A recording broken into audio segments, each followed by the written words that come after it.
روزے کی فضیلت و عظمت۔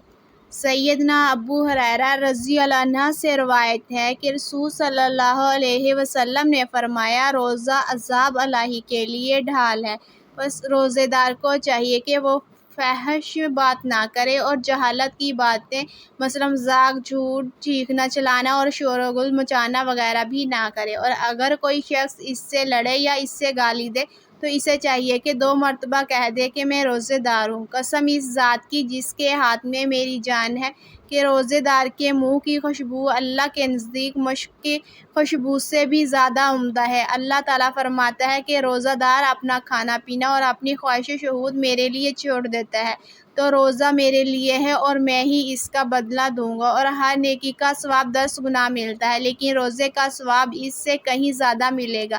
افطار میں جلدی کرنا افضل ہے۔ سیدنا سہیل بن رضی اللہ عنہ سے روایت ہے کہ رسول صلی اللہ علیہ وسلم نے فرمایا، لوگ ہمیشہ نیکی پر رہیں گے جب تک کہ وہ جلد افطار کرنے میں جلدی کیا کریں گے۔ رمضان کے آخری عشرے میں اعتکاف کرنا مسنون ہے، اور اعتکاف سب مسجدوں میں ہو سکتا ہے۔ امیر المومنین حضرت عائشہ صدیقہ رضی اللہ عنہا زوجہ نبی کریم صلی اللہ علیہ وسلم سے روایت ہے کہ نبی کریم صلی اللہ علیہ وسلم رمضان کے آخری عشرے میں برابر اعتکاف کیا کرتے، یہاں تک کہ اللہ تعالیٰ نے آپ صلی اللہ علیہ وسلم کو وفات دی۔ پھر آپ صلی اللہ علیہ وسلم کی ازواج نے آپ صلی اللہ علیہ وسلم کے بعد اعتکاف کیا۔ آپ صلی اللہ علیہ وسلم کا نام خاتم النبیین ہونے کا بیان سیدنا جابر بن عبداللہ رضی اللہ عنہ کہتے ہیں کہ نبی کریم صلی اللہ علیہ وسلم نے فرمایا، میری اور دوسرے پیغمبروں کی مثال ایسے ہے جیسے کسی شخص نے ایک مکمل گھر بنایا اور بہت اچھا بنایا، مگر ایک اینٹ کی جگہ خالی چھوڑ دی تو لوگ اس گھر میں جانے لگے